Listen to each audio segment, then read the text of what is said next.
फतेह kit ਦਿੱਤੇ ਨੇ ਕਿ ਤੁਹਾਨੂੰ ਕਿਤੇ ਜਾਣ ਦੀ ਲੋੜ ਨਹੀਂ। ਅਗਰ ਤੁਸੀਂ ਪੋਜ਼ਿਟਿਵ ਹੋ, ਸਟੇਜ 1 ਦੇ ਵਿੱਚ ਹੋ, ਲੈਵਲ 1 ਦੇ ਵਿੱਚ ਹੋ, ਆਪਣੇ ਘਰ ਜਾਓ, ਫਤਿਹ ਕਿਟ ਤੁਹਾਨੂੰ ਮਿਲ ਜੂਗਾ। ਬਿਮਾਰੀ ਦਾ ਕੀ ਦਵਾਈ ਲੈਣੀ ਹੈ, कैसे ਲੈਣੀ ਹੈ, ਸਾਰਾ ਕਾਗਜ਼ ਵਿੱਚ ਹੈ।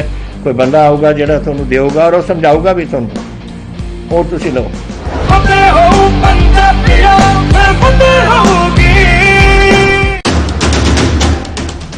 राष्ट्र धर्म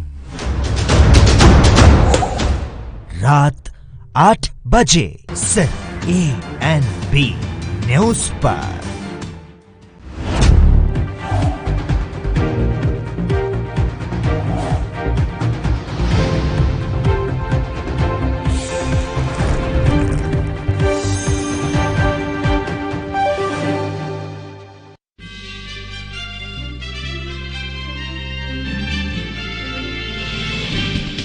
आज फिर लगी पेट्रोल डीजल के दाम में आग। आज फिर बढ़े पेट्रोल डीजल के दाम। पेट्रोल 29 और डीजल 28 पैसे प्रति लीटर महंगा।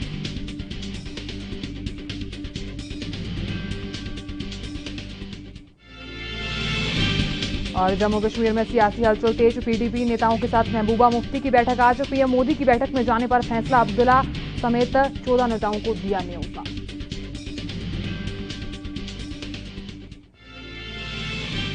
कोरोना की तीसरी लहर की चेतावनी पर केंद्र अलर्ट। राज्यों को लिखा पत्र। जमीनी हिद्दत देखकर ही दें सभी राज्यों को छूट।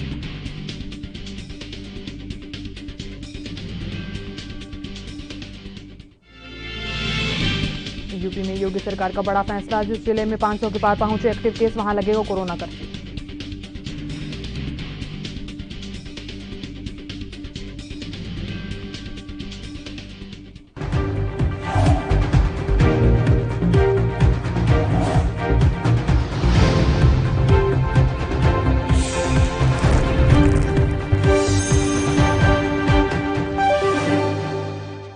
नमस्कार, एनबी न्यूज देख रहे हैं। यहाँ पर मैं हूं आपके साथ साधना बत्रा। बुलेटिन का आगाज करने इससे पहले आपको बड़ी और अहम खबर क्यों ले चलते हैं। बड़ी खबर जम्मू कश्मीर से सामने आ रही है। तमाम दर्शकों को बता दें, जम्मू कश्मीर में सियासी हलचल तेज होती नजर आ रही है। तो यहाँ सियासी हलचल तेज होती नजर आ रही है। पीडीपी नेताओं के साथ आज महबूबा मुफ्ती की बैठक होने वाली है। आज महबूबा मुफ्ती की ये बैठक होने वाली है और इस बैठक के काफी ज्यादा अहम मायने रखे जा रहे हैं। पीएम की बैठक में जाने पर फैसला होगा, क्योंकि जिस तरीके से कोविड-19 रिपोर्ट नेगेटिव लाने के लिए कहा गया था, ऐसे में इस बैठक पर चर्चा हो सकती है। आपको बता दें, सभी पार्टियों के नेताओं को न्योता भेजा गया है और ऐसे में अब्दुल्ला महबूबा समेत 14 नेताओं को इस बैठक के लिए न्योता दिया गया है। ये बैठक काफी ज्यादा अहम मानी जा रही है। जम्मू कश्मीर में सियासी हलचल तेज हो गई है। यहाँ पीडीपी नेताओं के साथ महबूबा मुफ्ती की बैठक आज होने वाली है। जिस तरीके से 24 जून को एक सर्वदलीय बैठक होने वाली है, इसमें 14 नेताओं को न्योता दिया गया है। अब देखना यह है कि इस बैठक में क्या कुछ फैसले लिए जा सकते हैं और आगे क्या कुछ चर्चा हो सकती है। 24 जून को पीएम के साथ एक बैठक होने वाली है। आपको बताते चले कि पीडीपी नेताओं के साथ महबूबा मुफ्ती की आज बैठक होने वाली है और यहां जम्मू कश्मीर में सियासी हलचल तेज होती नजर आ रही है। पीएम मोदी की बैठक में जाने पर फैसला होगा, क्योंकि जिस तरीके से कोविड-19 का कहर जारी है, ऐसे में नेगेटिव रिपोर्ट लाने को कहा गया है और इसी को लेकर बैठक में जाने के लिए फैसला हो सकता है। अब्दुल्ला महबूबा समेत 14 नेताओं को पीएम मोदी की सर्वदलीय बैठक में न्योता दिया गया है। सियासी हलचल काफी ज्यादा तेज होती नजर आ रही है। पीडीपी नेताओं के साथ महबूबा मुफ्ती की बैठक आज होने वाली है। अब देखना यह है कि आज ये बैठक कितनी ज्यादा अहम रहने वाली है। पीएम की बैठक में जाने पर आज फैसला हो सकता है।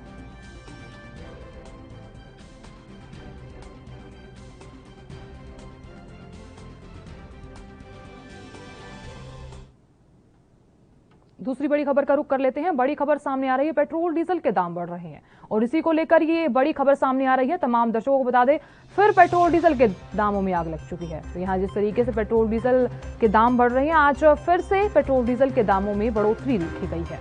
लगातार दामों में इजाफा हो रहा है। आपको बता दें कि पेट्रोल 29 और डीजल 28 पैसे प्रति लीटर महंगा हो गया है। ये बड़ी जानकारी आप तक पहुंचा रहे हैं। दिल्ली में पेट्रोल के दाम की बात करें तो 97.22 रुपए प्रति लीटर पहुंच गया है। तो यहाँ पेट्रोल डीजल के दामों में फिर आग लगती नजर आ रही है। आज फिर पेट्रोल डीजल के दाम बढ़ गए हैं। लगातार पेट्रोल डीजल के दामों में बढ़ोतरी हो रही है। लगातार जिस तरीके से महंगाई चरम सीमा पर है, ऐसे में पेट्रोल डीजल भी अपने चरम सीमा पर नजर आ रहा है। पेट्रोल की बात करें तो पेट्रोल 29 और डीजल 28 पैसे प्रति लीटर महंगा हो गया है। ये बड़ी जानकारी आप तक पहुंचा रहे हैं।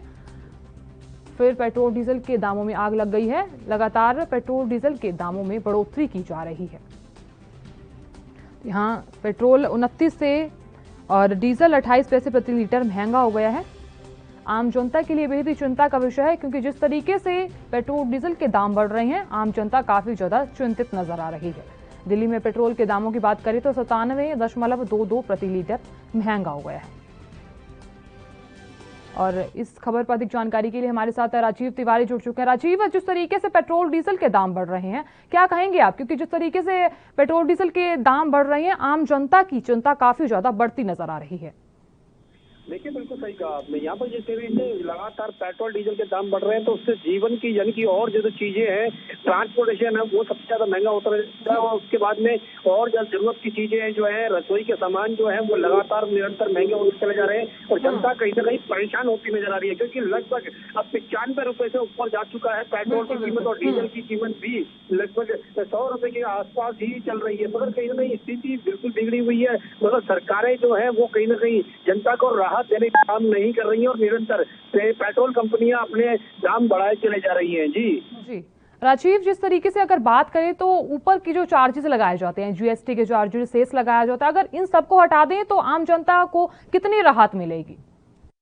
बिल्कुल सही कहा आपने। बात करें जिस तरीके से राज्य सरकारों की और केंद्र सरकार की, अगर केंद्र सरकार अपने जीएसटी के यानी टैक्स पर कटौती करती है पेट्रोल और डीजल पर, और राज्य सरकारें भी कटौती करती है, तो कहीं ना कहीं लोगों को काफी बड़ी राहत मिल सकती है। मगर अभी तक दोनों ही तरफ सरकारों की तरफ से कोई भी राहत मिलती नजर नहीं आ रही है। जी राजीव, सही कहा आपने कि यहाँ आम आदमी को कहीं भी राहत नहीं मिल रही है। लगातार पेट्रोल डीजल के दाम बढ़ रहे हैं। चलिए राजीव, बहुत बहुत शुक्रिया तमाम जानकारी देने के लिए और जानकारी साझा करने के लिए। पेट्रोल डीजल लगातार बढ़ रहा है और ऐसे में बाजार में आज फिर से आग लगी है। सरकारी तेल कंपनियों ने आज पेट्रोल के दाम में 29 पैसे प्रति लीटर की बढ़ोतरी की है, और अगर डीजल की बात कर ली जाए तो 28 पैसे प्रति लीटर महंगा हुआ है। हालांकि कच्चे तेल के बाजार में बीते सप्ताह बुधवार और गुरुवार को नरमी दर्ज की गई थी, लेकिन शुरुआत को यहाँ लगातार शुरुआत अगर बात की जाए तो यहाँ शुक्रवार को ये तेल के दाम बढ़ने कम हो गए थे। फिलहाल दिल्ली के बाजारों की बात कर ली जाए तो यहाँ रविवार को पेट्रोल बढ़कर 97.22 रुपए प्रति लीटर पर चला गया है, और उस दिन डीजल भी बढ़ चढ़कर 87.97 रुपए प्रति लीटर पर पहुंच गया है। और ऐसा देखा गया है कि अपने यहाँ जब कोई अहम चुनाव होता है तो पेट्रोल डीजल की कीमतें नहीं बढ़ती हैं। और यहाँ कई राज्यों की बात कर ली जाए तो कई राज्यों में विधानसभा चुनाव की प्रक्रिया चलने की वजह से बीते मार्च और अप्रैल में पेट्रोल की कीमतों में कोई बढ़ोतरी नहीं की गई थी। इसलिए उस दौरान कच्चा तेल महंगा होने के बाद भी पेट्रोल डीजल के दाम में कोई बढ़ोतरी नहीं हुई थी, लेकिन बीते 4 मई से इसकी कीमतें खूब बढ़ी हैं। लगातार पेट्रोल डीजल के दाम बढ़ रहे हैं। कभी लगातार यहाँ ये कीमतें ठहर रही हैं और तो कभी बढ़ती हुई नजर आ रही हैं। 28 दिनों की बात करें तो 28 दिनों में पेट्रोल 6.90 रुपए प्रति लीटर महंगा हो गया है।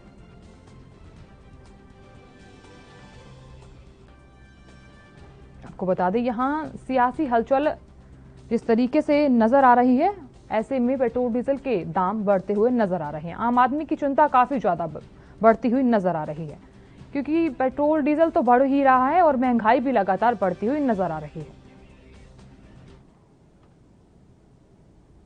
यूपी की योगी सरकार ने प्रदेश में कोरोना कर्फ्यू को लेकर अहम फैसला लिया है। अब किसी भी जिले में कोविड केस अगर 500 के पार गए तो यहां कोरोना कर्फ्यू लगेगा। यूपी के अपर मुख्य सचिव स्वास्थ्य अमित मोहन प्रसाद ने बताया कि अगर किसी जिले में एक्टिव कोरोना केसों की संख्या 500 से अधिक है तो वहां कोरोना कर्फ्यू में छूट दी जा सकती है, और छूट तत्काल समाप्त कर भी दी जाएगी। यहाँ नई गाइडलाइंस के मुताबिक अगर बात कर ली जाए तो सोमवार 7 बजे से सुबह 9 बजे तक सभी प्रतिष्ठान खोले जा सकेंगे। हालांकि शनिवार और रविवार को साप्ताहिक बंदी रहेगी, और ये फिलहाल अब भी जारी है। साथ ही शादी समारोह और पूजा घरों में 50 लोगों की एक बार में अनुमति दी गई है। हालांकि स्विमिंग पूल और सिनेमा, गेम और अग्रिम आदेश तक न खोलने के आदेश दिए गए हैं। सरकारी विभागों में कोविड-19 प्रोटोकॉल का अनुपालन सुनिश्चित करते हुए उपस्थिति रहेगी, और कार्यालयों में कोविड-19 हेल्प डेस्क की स्थापना रहेगी। मिठाई, स्ट्रीट फूड, फास्ट फूड की दुकानों में बैठकर या खड़े होकर खाने की अनुमति नहीं है। कंटेनमेंट जोन को छोड़कर शेष स्थानों में धर्मस्थलों के अंदर परिसर में आकर देखते हुए एक बार में स्थान पर 50 से अधिक श्रद्धालु इकट्ठा होने की अनुमति भी नहीं है। Cinema hall, stadium, swimming pool, gym खोलने की अनुमति भी अग्रिम आदेशों तक नहीं है।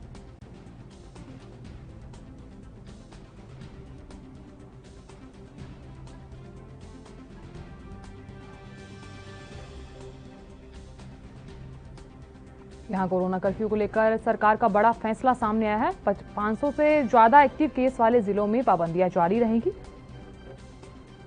यहाँ कोरोना की नई गाइडलाइंस जारी कर दी गई हैं। आपको बता दें कि रेस्टोरेंट खोलने की अनुमति दी गई है, लेकिन बावजूद उसके जो बाकी पाबंदियां हैं वो वैसे की वैसे जारी रहेंगी। होटल, रेस्टोरेंट को खोलने की अनुमति दी गई है। यहाँ यूपी वासियों को राहत प्रदान की गई है। अगर बात यहाँ स्ट्रीट फूड और बाकी सब चीजों की कर ली जाए तो उसके लिए अभी पाबंदियां जारी रहेंगी।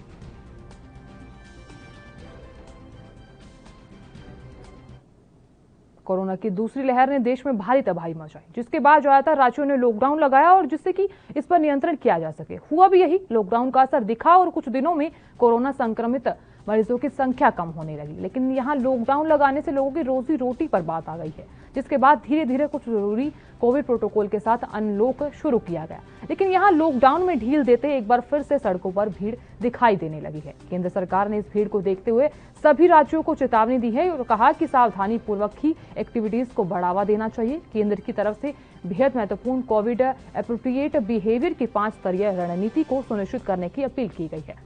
आपको बताते चले कि संक्रमण को रोकथाम के लिए टेस्ट, ट्रैक और ट्रीट को वैक्सीनेशन पर जोर देने के लिए कहा गया है। केंद्र की तरफ से ये निर्देश एम्स के निदेशक रणदीप गुलेरिया की उस चेतावनी के बाद जारी किया गया, जिसमें कोरोना की तीसरी लहर अगले 6 से 8 हफ्ते में दस्तक देने की बात कही गई। गुलेरिया ने शनिवार को चेतावनी देते हुए कहा कि कोरोना की तीसरी लहर अगले 6 से 8 हफ्तों में आ सकती है।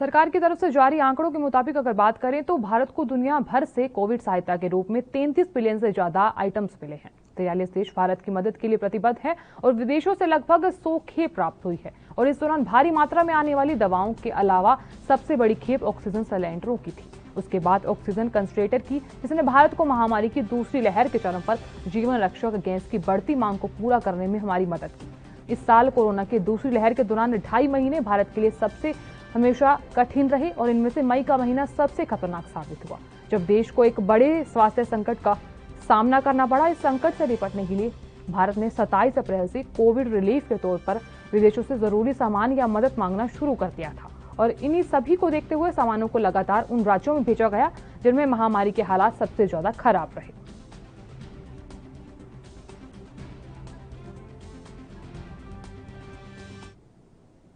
चलिए बड़ी खबर क्यों ले चलते हैं। तमिलनाडु से बड़ी खबर सामने आ रही है। तमाम दर्शकों को बता दें, तमिलनाडु से इस वक्त की अहम खबर, पूर्व मंत्री एम मणिकनंदन गिरफ्तार हो चुके हैं। बेंगलुरु से पुलिस ने उन्हें गिरफ्तार किया है। तमिलनाडु से इस वक्त की अहम जानकारी आप तक पहुंचा रहे हैं। यहाँ उन्हें पुलिस ने गिरफ्तार कर लिया है। मलेशिया की महिला से दुष्कर्म का आरोप लगाया गया था। यहाँ महिला से दुष्कर्म का आरोप लगाया गया था और इस मामले में उन्हें गिरफ्तार कर लिया गया है। मामले पर चेन्नई पुलिस ने ये बड़ी कार्रवाई की है। तमिलनाडु से इस वक्त की अहम जानकारी, पूर्व मंत्री एम मणिकनंदन गिरफ्तार हो चुके हैं। पूर्व मंत्री मणिकनंदन गिरफ्तार कर लिए जा चुके हैं। बेंगलुरु से पुलिस ने उन्हें गिरफ्तार किया है। तो यहाँ महिला पर दुष्कर्म के आरोप लगाए गए थे।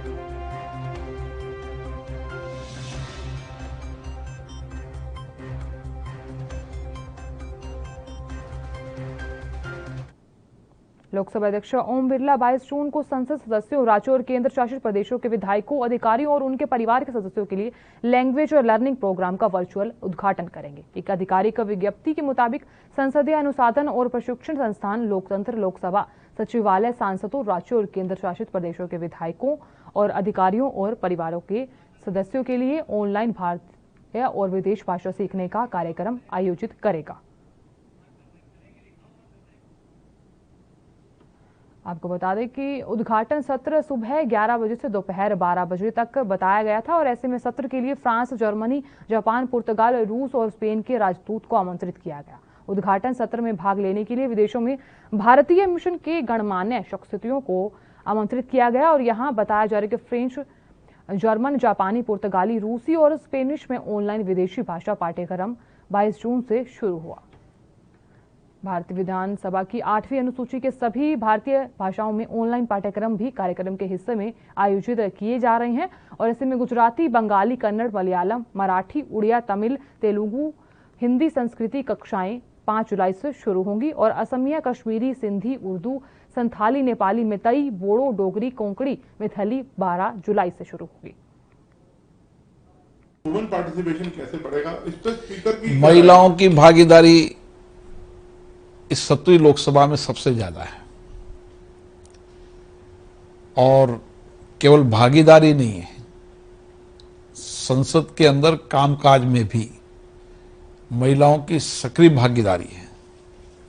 और इसीलिए आपने देखा होगा कि संसद के पहले सत्र के अंदर ही पहली बार चुनी हुई माननीय सदस्य, जो महिला सदस्य, उसने भी अपनी बात रखी।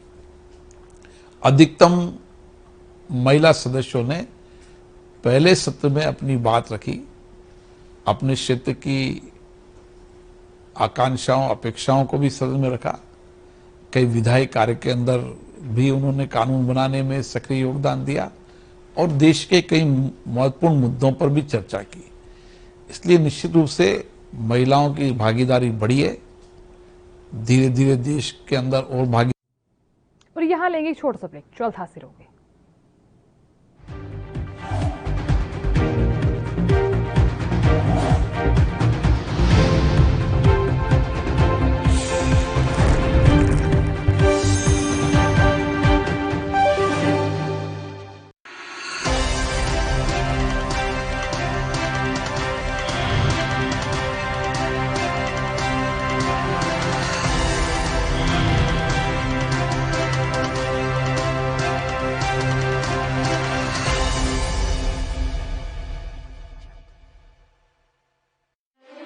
ਪੰਜਾਬ ਦੇ ਇਤਿਹਾਸ ਵਿੱਚ ਇੱਕ ਸੁਨਹਿਰਾ ਪੰਨਾ, ਸਮੁੱਚੇ ਭਾਰਤ ਵਿੱਚ ਪੰਜਾਬ ਬਣਿਆ ਸਿੱਖਿਆ ਦੇ ਖੇਤਰ ਵਿੱਚ ਨੰਬਰ 1।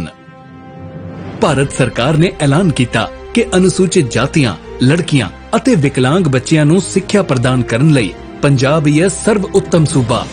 ਨਾਲ ਹੀ ਇਹ ਵੀ ਘੋਸ਼ਣਾ ਕੀਤੀ ਕਿ ਸਿੱਖਿਆ ਦੇ ਬੁਨਿਆਦੀ ਢਾਂਚੇ ਦਾ ਭਾਰਤ ਭਰ ਵਿੱਚ ਹੈ ਪਹਿਲਾ ਸਥਾਨ।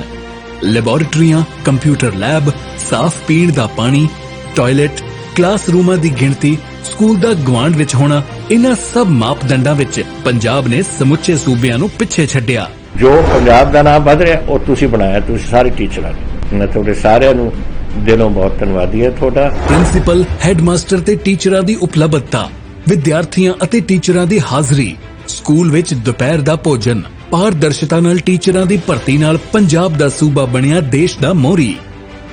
ਬੱਚਿਆਂ ਦਾ ਸਕੂਲ ਵਿੱਚ ਦਾਖਲਾ, ਪੜ੍ਹਾਈ ਛੱਡ ਚੁੱਕੇ ਬੱਚਿਆਂ ਨੂੰ ਦੁਬਾਰਾ ਸਕੂਲ ਵਿੱਚ ਪੜਾਉਣਾ, ਬੱਚਿਆਂ ਨੂੰ ਪੜ੍ਹਾਈ ਛੱਡਣ ਤੋਂ ਰੋਕਣਾ, ਇਹਨਾਂ ਮਾਪਦੰਡਾਂ ਵਿੱਚ ਵੀ ਪੰਜਾਬ ਨੇ ਹਾਸਲ ਕੀਤਾ ਪਹਿਲਾ ਸਥਾਨ। ਅਸੀਂ ਹੁਣ ਪਹੁੰਚ ਗਏ ਹਾਂ ਪਹਿਲੇ ਨੰਬਰ ਤੇ।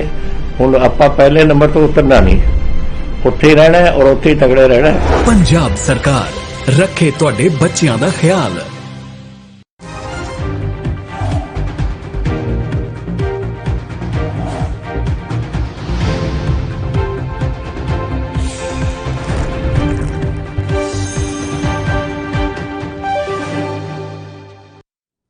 ब्रेक के बाद सभी का स्वागत है। बड़ी खबर का रुख कर लेते हैं। बड़ी खबर तमाम दर्शकों को बता दें कि जिस तरीके से मौसम बदल रहा है और उसी को लेकर ये बड़ी खबर सामने आ रही है। दिल्ली एनसीआर में मौसम का मिजाज बदल चुका है।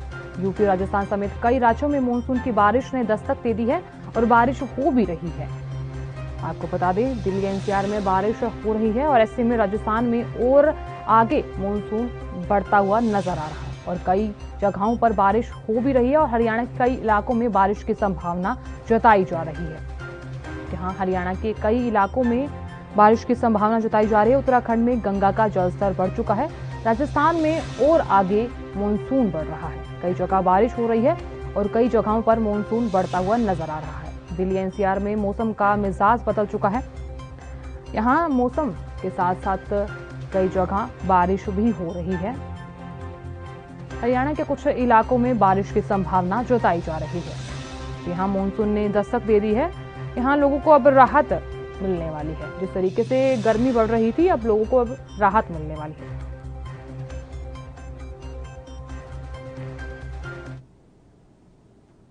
खबरों में आगे बढ़ेंगे और पहाड़ों और मैदानी क्षेत्रों में लगातार हो रही बारिश के बाद उत्तराखंड में स्थित बनबसा बैराज से लगातार पानी डिस्चार्ज किया जा रहा है, जिससे बाढ़ की आशंका को लेकर जिले के जिलाधिकारी डॉक्टर अरविंद कुमार चौरसिया ने जिले के सभी तहसील के एसडीएम और तहसीलदार को अलर्ट कर दिया है, जिसके बाद शारदा और घाघरा नदी के आसपास के गाँवों में पहुंचकर लोगों को सावधान किया जा रहा है। वहीं प्रशासनिक अधिकारियों के द्वारा निचले इलाकों में बसे लोगों को वहां से हटाने की कवायद शुरू कर दी गई है और साथ ही प्रशासन के द्वारा गांवों में मुनादी भी करवाई जा रही है। बताते चले कि क्षेत्र में स्थित शारदा नदी और घाघरा नदी हर साल बरसात के दिनों में अपना विकराल रूप धारण कर लेती है और यहाँ विकराल रूप धारण करते हुए जमकर तबाही मचाती है। इसमें शारदा और घाघरा नदी जहाँ दर्जन गाँवों में अपना कहर बरपाती और वहीं हजारों एकड़ जमीनें भी नदी की भेंट चढ़ जाती है।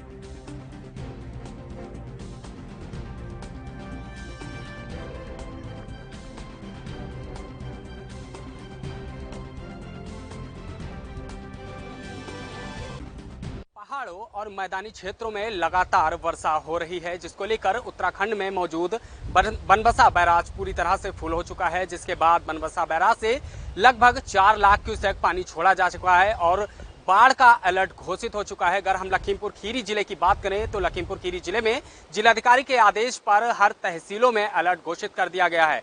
बता दें, लखीमपुर खीरी जिले में शारदा नदी लगातार अपना कहर बरपा करती है, जिससे बहुत ही जान और माल की हानि होती है। मेरे साथ इस वक्त मौजूद हैं कुछ ग्रामीण, जहां पर शारदा नदी के जो कटान होता है उससे वो काफी पीड़ित हैं। मैं बात करना चाहूंगा कि किस तरीके से वो अपनी रोजी रोटी चलाते हैं, अपना रहन सहन, अपना रहना ठिकाना बनाते हैं। जी, मेरे साथ इस वक्त मौजूद हैं ग्रामीण, मैं उनसे बात करना चाहूंगा कि किस तरीके से वो कर रहे हैं। जी, क्या नाम है आपका? जी, संदीप कुमार। अच्छा, जिस तरीके से यहाँ पर रोज हर बार शारदा कटान करती है, आप लोग कहाँ रहते हैं, किस तरीके से अपना गुजर बसर करते हैं? कटान बहुत करती है। किसी तरह हम लोग मतलब जो ये बंधा हुआ है रेलवे ट्रैक है उसके ऊपर हम लोग जाके हर साल अपना कुछ दिनों के लिए गुजर बसर करते हैं। और इस नदी से जो काफ़ी नुकसान हुआ हम लोगों का, यहाँ पे एक गांव है हमारा आज़ाद नगर, प्रभात नगर, मेला घाट, खैराना, इधर दौलतापुर है और श्रीनगर है। इससे हमेशा इस बाढ़ से प्रभावित होते हैं। तो चलिए, इस तरीके से जो बाढ़ से प्रभावित हो, क्या प्रशासनिक अमला यहाँ पर मौजूद रहता है? क्या कोई सुविधाएं दी जाती है प्रशासनिक तौर से? नहीं, अभी तक तो कोई सुविधा नहीं मिल पाई हम लोगों को। आगे अभी तो कुछ जानकारी नहीं मिल पाई है। लेकिन मैं बता दूं आपको, यहाँ पे जो हमारी जो खेती होती है, जो गन्ने की मुख्य फसल यहाँ पे बोई जाती है, लेकिन हर साल बाढ़ होने के कारण हजारों हेक्टेयर गन्ना जो है पानी में बर्बाद हो जाता है। चलिए, बहुत बहुत शुक्रिया आपका। आप देख सकते हैं किस तरीके से ग्रामीण परेशान है। हजारों एकड़ जमीन हर साल शारदा की भेंट चढ़ जाती है। इस वक्त मेरे साथ और भी लोग मौजूद हैं, मैं उनसे भी बात करना चाहूंगा कि आखिर उनको क्या परेशानी है, किस तरीके से। और यहाँ पर आप देख सकते हैं, हमारे कैमरामैन दिखाएंगे, जहाँ एक और बाढ़ की विभीषिका चल रही तो वहीं एक और शिव जी और हनुमान जी का मंदिर है, जहाँ पर हजारों के हिसाब से श्रद्धालु आते हैं। लेकिन हर साल आने वाली बाढ़ पर इन पर अंकुश लग जाता है। और मेरे साथ इस वक्त पंडित जी हैं, मैं उनसे बात करना चाहूंगा कि किस तरीके से यहाँ पर श्रद्धालुओं में कमी होती है और क्या शारदा नदी अपना कहर बरपाती है। क्या नाम है पंडित जी आपका? रामाधार बाटी। अच्छा, किस तरीके से यहाँ पर शारदा नदी कहर बरपाती है और आपका मंदिर में क्या श्रद्धालुओं की संख्या कम होती है? देखिए, ऐसा है भैया, यहाँ पर मंदिर में श्रद्धालु ना के बराबर आते हैं। जब बाढ़ आती है तो बाढ़ में लोग डर से कि कहीं मंदिर न कट जाए या मंदिर के आगे बच्चे पहुँच जाएं, वो पानी में न बह जाएं, इस कारण यहाँ पर श्रद्धालु ना के बराबर आते हैं। तो इस तरीके जैसे अगर यहाँ पर श्रद्धालु नहीं आते, फिर भी आपका कैसा खर्चा चलता है और किस तरीके से आप लोग जीवन यापन करते हैं? देखिए, खर्चा चलाने में तो कुछ ऊपर वाले की कृपा होती है और हम लोग यहाँ के हैं रहने वाले तो यहाँ पर आते हैं, 2-4 जो मिल जाते हैं उन्हीं से गुजर बसर होती है। चलिए, बहुत बहुत शुक्रिया पंडित जी। और आप देख सकते हैं इस तरीके से, मेरे कैमरामैन आपको दिखाएंगे कि शारदा नदी किस तरीके से बरपा अपने कहर कर रही है और लगातार पानी का जलस्तर बढ़ता ही जा रहा है, जिससे कहीं ना कहीं ग्रामीणों में एक भय व्याप्त हो चुका है कि किस तरीके से वो अपना जीवन यापन करेंगे। और आपको ये भी बता दें कि जिस तरीके से लगातार पानी छोड़ा जा रहा है, तो कहीं ना कहीं इससे लगभग दर्जनों के हिसाब से लखीमपुर खीरी जिले के हर साल गाँव प्रभावित होते हैं बाढ़ की चपेट में आने से, और इस बार भी प्रभावित होंगे। एनबी न्यूज के लिए फारूक हुसैन, लखीमपुर खीरी। भारत ने कोरोना वायरस की दूसरी लहर पर काफी हद तक काबू पा लिया है। यहाँ नए केस के साथ साथ मृतकों की संख्या में गिरावट दर्ज हो रही है और ऐसे में टीकाकरण की बात करें तो यहाँ अभियान भी लगातार शुरू हो गया है। इस बीच एक परेशानी करने वाली एक खबर सामने आई है, जहाँ एम्स के निदेशक डॉक्टर रणदीप गुलेरिया ने बड़ी चेतावनी दी है। उन्होंने कहा कि देश में कोरोना की तीसरी लहर आ सकती है, इसलिए बचाव के लिए नियमों का सख्ती से पालन करें।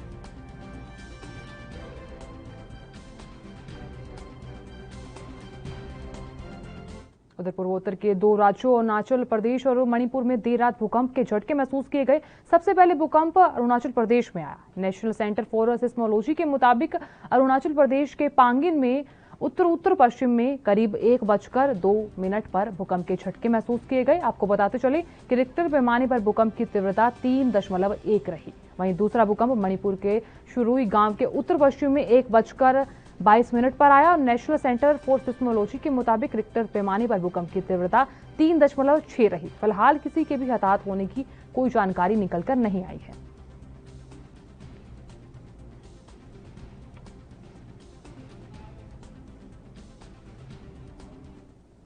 देश के अधिकांश हिस्सों में इन दिनों मानसून पहुंच चुका है और पहाड़ों से लेकर मैदानों तक मानसून की बारिश हो रही है। यूपी की बात करें तो यहाँ यूपी हो, उत्तराखंड हो, बिहार समेत कुछ राज्यों में बारिश के कारण नदियां उफान पर हैं। यहाँ यूपी, राजस्थान, दिल्ली, हरियाणा समेत कुछ राज्यों के अधिकांश शहरों में रविवार को मौसम खराब रहने और बारिश होने की संभावना जताई जा रही है। मानसून उत्तरी अरब सागर और गुजरात के शेष हिस्सों के अलावा पूरे कच्छ क्षेत्र के साथ राजस्थान, पश्चिमी उत्तर प्रदेश और कुछ हिस्सों में बढ़ चुका है और ऐसे में भारत मौसम विज्ञान ने कहा कि अभी मानसून के दिल्ली पहुंचने के लिए परिस्थितियां अनुकूल नहीं हैं और ऐसे में मानसून के दिल्ली तक आने में देरी हो सकती है। हालांकि उत्तर प्रदेश, उत्तराखंड, बिहार, राजस्थान के कुछ हिस्सों में जमकर बारिश हो रही है।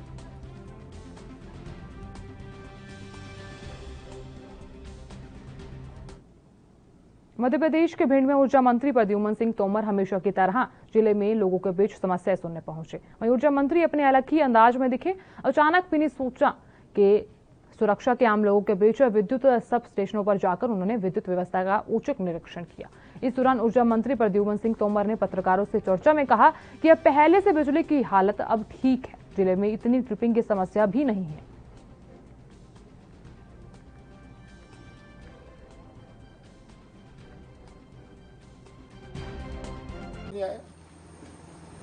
पायलट फॉलो लेके नहीं आया। यहाँ पे मुझे जरूरत पड़ी, रास्ता पूछना है तो यहीं के लोकल आदमी से, लोकल पुलिस प्रशासन से या लोकल व्यक्ति से पूछ करके मैं आया हूँ।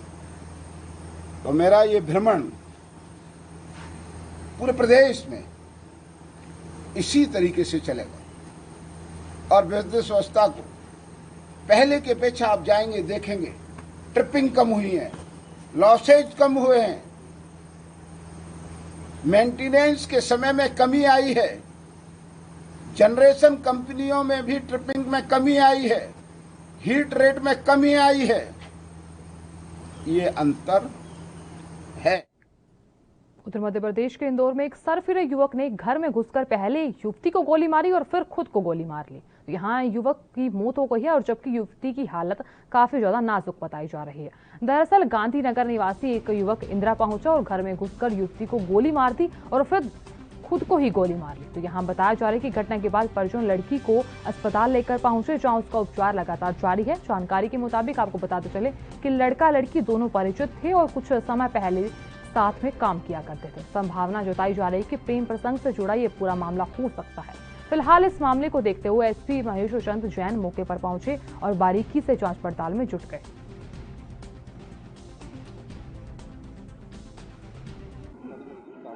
आदर्श इंदिरा नगर थाना छत्तीपुरा क्षेत्र में एक युवक द्वारा एक युवती के साथ में उसको गोली मारी गई, जो उसकी कनपटी को छूते हुए निकल गई।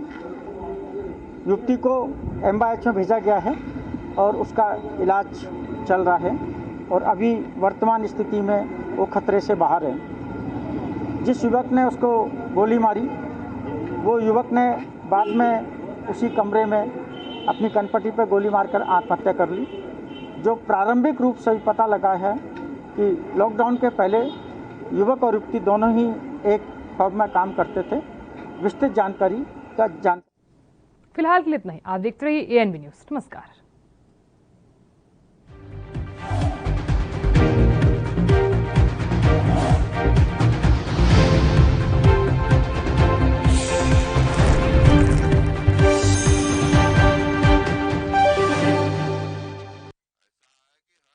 कम ब्रेक और ज्यादा खबरों के साथ देखिए ANB news in channel number पर।